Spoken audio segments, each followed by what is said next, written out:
Assalamualaikum warahmatullahi wabarakatuh.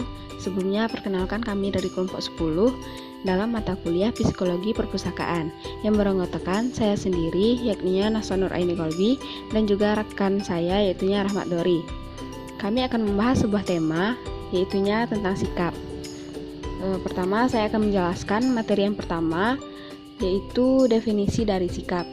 Sikap adalah reaksi dari suatu perangsang atau situasi yang dihadapi individu atau salah satu aspek psikologis individu yang sangat penting.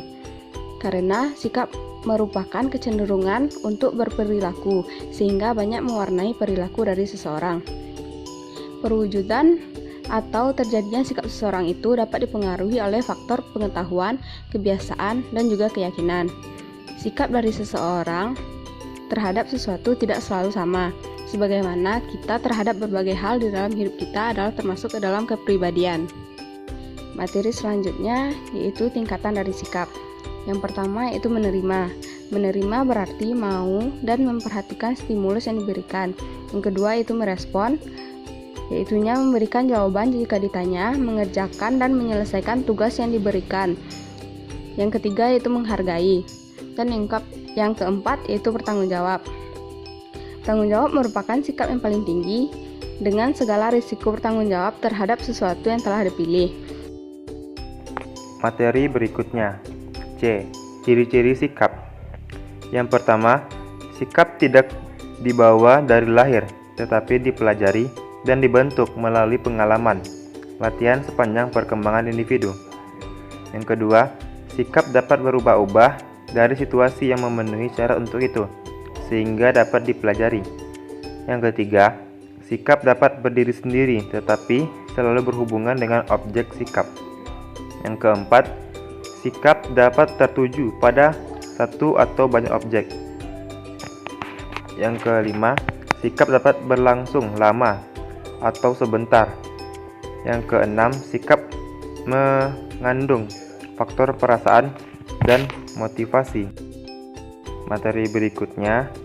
D. Faktor yang mempengaruhi sikap seseorang. Yang pertama, lingkungan.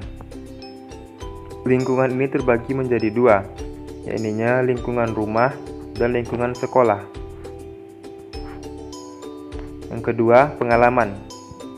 Faktor dari pengalaman ini berdasarkan dari apa yang telah atau yang sedang dialami oleh seseorang.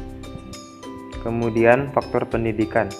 Faktor pendidikan ini biasanya berupa pendidikan formal, yaitu pendidikan dari sekolah. Yang keempat, pengaruh dari orang lain, yaitu sikap konformis atau searah dengan sikap seseorang yang dianggapnya penting. Yang kelima, pengaruh kebudayaan.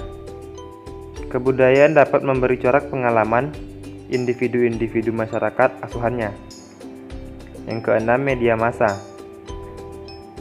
Dalam pemberian surat kabar maupun radio atau media komunikasi lainnya, berita yang disampaikan harusnya faktual, disampaikan secara objektif, berpengaruh terhadap sikap konsumennya. Yang ketujuh, lembaga pendidikan dan lembaga agama. Konsep moral dan ajaran dari lembaga pendidikan dan lembaga agama sangat menentukan sistem kepercayaan.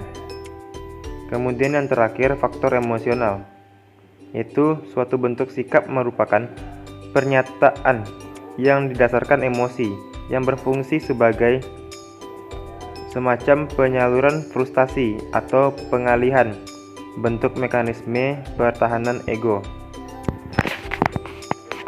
Baiklah, sekian materi dari kami.